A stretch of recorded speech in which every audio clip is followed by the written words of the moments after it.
दोस्तों नमस्कार, स्वागत है आप सभी का एजुकेशन मंत्रा में। दोस्तों सुबह के वीडियो में बहुत सारी इंपॉर्टेंट जो अपडेट हैं वो फटाफट डिस्कस की जाती हैं। तो इसी क्रम में दोस्तों देखा जाए तो सीएम योगी आदित्यनाथ जी ने एक नई भर्ती के लिए फिर से जो उद्घोषणा है वो कर दी है। एडेड जूनियर शिक्षक भर्ती क्या दोबारा परीक्षा हो सकती है? नई प्राथमिक शिक्षक भर्ती पर बोले हैं बेसिक शिक्षा मंत्री। 27,000 टीजीटी पीजीटी भर्ती सहित विभिन्न अपडेट्स पर डिस्कशन करेंगे। वीडियो को लाइक एंड शेयर करें और चैनल पर फर्स्ट टाइम विजिट कर रहे हैं तो सब्सक्राइब अवश्य करें।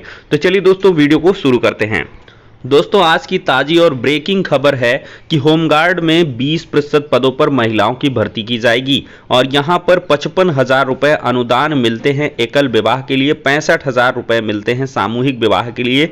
तो इस पर भी एक बड़ा निर्णय योगी आदित्यनाथ जी के द्वारा लिया गया है और राज्य सरकार यूपी होमगार्ड में रिक्त पड़े 20% पदों पर केवल महिलाओं की भर्ती करने जा रही है। अधिकारियों को 100 दिनों में भर्ती प्रक्रिया पूरी करने के प्रस्ताव बनाने के निर्देश दे दिए गए हैं। बहुत बड़ी खुशखबरी है। अभी प्रदेश में लगभग 90,000 होमगार्ड जो हैं वो काम कर रहे हैं। मतलब जो होमगार्ड की नई भर्ती आएगी उसमें 20% महिलाओं को 100% लिया जाएगा। तो महिलाओं के लिए बहुत अच्छी खुशखबरी है। होमगार्ड की जो नई भर्ती होगी उसमें 20% महिलाओं के लिए पद आरक्षित रखे जाएंगे। यहां पर भी दोस्तों समाचार पत्र में देख सकते हैं होमगार्ड के 20% रिक्त पदों पर होगी महिलाओं की भर्ती।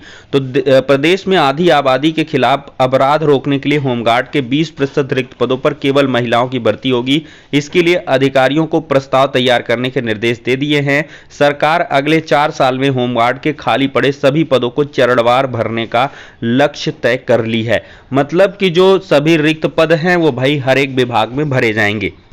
दोस्तों देखा जाए तो कल की डेट में संदीप सिंह जी बेसिक शिक्षा मंत्री जी से मुलाकात की है कुछ शिक्षकों ने जो पहले से चयनित हैं। और इन शिक्षकों से जो मुलाकात हुई बेसिक शिक्षा मंत्री जी की, उस मुलाकात के क्रम में बहुत सारी जो इंपॉर्टेंट चीजें हैं वो निकल के आई हैं। तो आप सभी को हम बताते हैं तो इसमें क्या कुछ पॉइंट निकला है। पहला पॉइंट ये है कि करीब 56,000 प्रमोशन होंगे, जो बहुत ही अच्छी खबर है। मैं आपको समझाता हूं।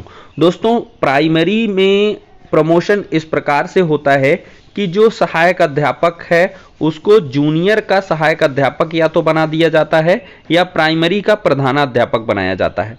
फर्क साफ है या मतलब साफ है कि यहां पर सहायक अध्यापक के 56,000 अगर प्रमोशन हुए तो इसका मतलब 56,000 असिस्टेंट टीचर।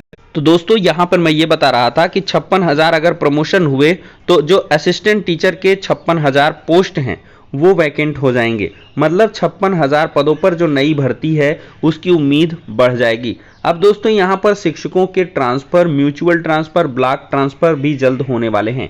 इस पॉइंट को मैं बार बार इस वजह से हाईलाइट कर रहा हूं कि जो दोस्तों ये ट्रांसफर हैं, म्यूचुअल ट्रांसफर, ब्लॉक के अंदर ट्रांसफर या जिले के अंदर बाहर ट्रांसफर, इससे जो शिक्षकों का अनुपात है वो मेंटेन्ड होगा। आप समाचार पत्रों में पढ़ते होंगे कि 137 शिक्षकों, 180 बच्चों पर एक शिक्षक है। कहीं कहीं पर 20-30 बच्चे हैं और 15 टीचर हैं। तो ये पूरा छात्र शिक्षक अनुपात मेंटेन किया जाएगा और इसके बाद से देखा जाएगा कि कितने रिक्त पद हैं। यहाँ पर देखिए बेसिक शिक्षा मंत्री जी ने साफ तौर पर कहा है कि नई भर्ती पर अभी इंतजार करना पड़ेगा, लेकिन इसकी कार्य योजना बनाई जा रही है।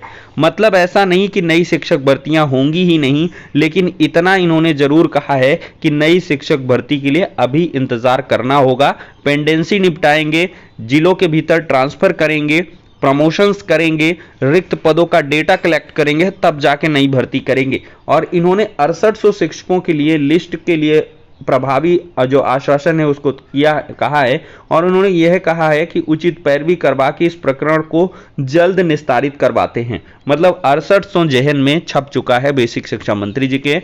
और यहाँ पर और बहुत सारी चीजें हैं जो हमारे मतलब की नहीं है। यहाँ पर दोस्तों जो अशासकीय शिक्षक भर्ती चल रही थी उस पर जांच होगी। अगर कोई अनियमितता सामने आएगी तो दोबारा परीक्षा कराई जाएगी। बहुत ही इंपॉर्टेंट और बड़ा स्टेटमेंट है बेसिक शिक्षा मंत्री संदीप सिंह जी का। इन्होंने यही कहा कि अशासकीय सहायता प्राप्त जो एडेड जूनियर शिक्षक भर्ती है उस पर जांच होगी और उसमें अगर कोई अनियमितता सामने आएगी तो दोबारा परीक्षा भी करवाई जा सकती है। अब ये पूरा डेट श्योर नहीं है कि अनियमितता आएगी ही तो दोबारा परीक्षा होगी।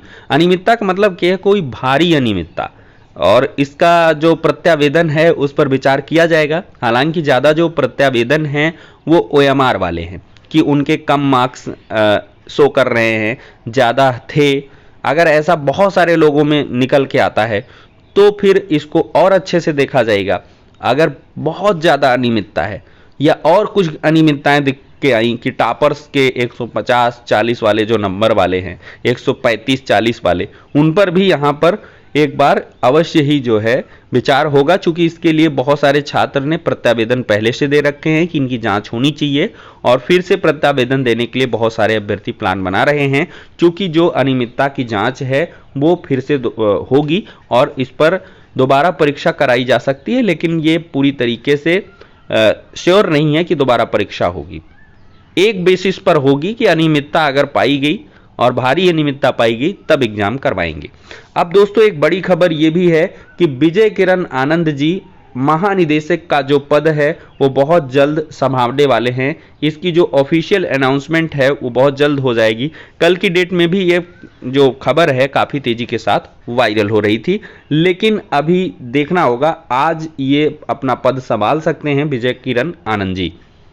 दोस्तों देखा जाए तो टीजीटी पीजीटी के 27,000 पदों पर भर्ती विज्ञापन के लिए आवाज उठ चुकी है। युवा मंच ने मुख्यमंत्री को पत्र लिखकर तत्काल चयन बोर्ड सदस्यों की नियुक्ति की जो मांग है उसको उठाई है और युवा मंच के अनिल सिंह ने कहा है कि मुख्यमंत्री की ओर से सूबे में 27,000 टीजीटी पीजीटी भर्ती के लिए निर्देश जारी किए गए थे, लेकिन चुनाव के चलते भर्ती प्रक्रिया पूरी नहीं हो पाई।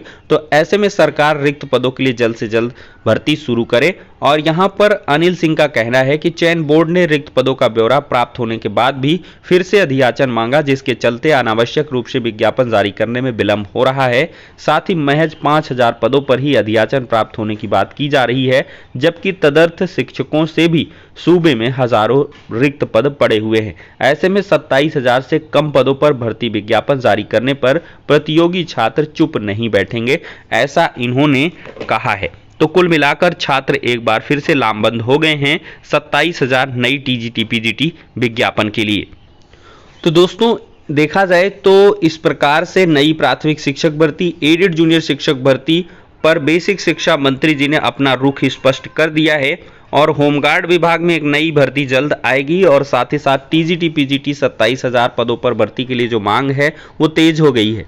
दोस्तों आज के समाचार पत्र में भी 100 दिनों में 10,000 सरकारी नौकरियां व 50,000 रोजगार, अगले 5 साल में देने का योगी सरकार का लक्ष्य है 2 करोड़ रोजगार। तो दूसरी पारी में शपथ लेने के बाद सीएम योगी आदित्यनाथ एक्शन में हैं। प्रदेश सरकार ने 100 दिनों में युवाओं को 10,000 सरकारी नौकरियां और 50,000 रोजगार के अवसर प्रदान करने की घोषणा की है। अगले 5 साल में यूपी में 2 करोड़ लोगों को स्वरोजगार देने का लक्ष्य तय किया गया है और उनका संकल्प युवाओं को आगे बढ़ाना और रोजगार देने के संकल्प को तेजी से पूरा करना है। तो रोजगार के अवसर के लिए विभिन्न प्रकार के जो स्टार्टअप हैं और दूसरी पारी में बिना भेदभाव भ्रष्टाचार के युवाओं को सरकारी नौकरी देने के अवसर अंतिम रूप से दिए जाएंगे। योगी आदित्यनाथ ने भर्तियों में ईमानदारी, शुचिता को प्राथमिकता पर रखने के निर्देश दिए। युवाओं को रोजगार मिल सके इसके लिए जिला और मंडल स्तर पर स्टार्टअप्स खोलने के लिए भी निर्देश दिए गए हैं। गौरतलब है कि पिछले कार्यकाल में योगी सरकार 2.5 करोड़ रोजगार और 5 लाख सरकारी नौकरियां युवाओं को दे चुकी है। तो रोजगार मिशन फिर से दोस्तों शुरू हो चुका है दूसरी पारी में भी। अब देखते हैं कि ये कहां तक और किस प्रकार से युवाओं को लाभान्वित कर पाता है। तो फिलहाल के लिए दोस्तों इस वीडियो में इतना ही, नेक्स्ट में मिलते हैं।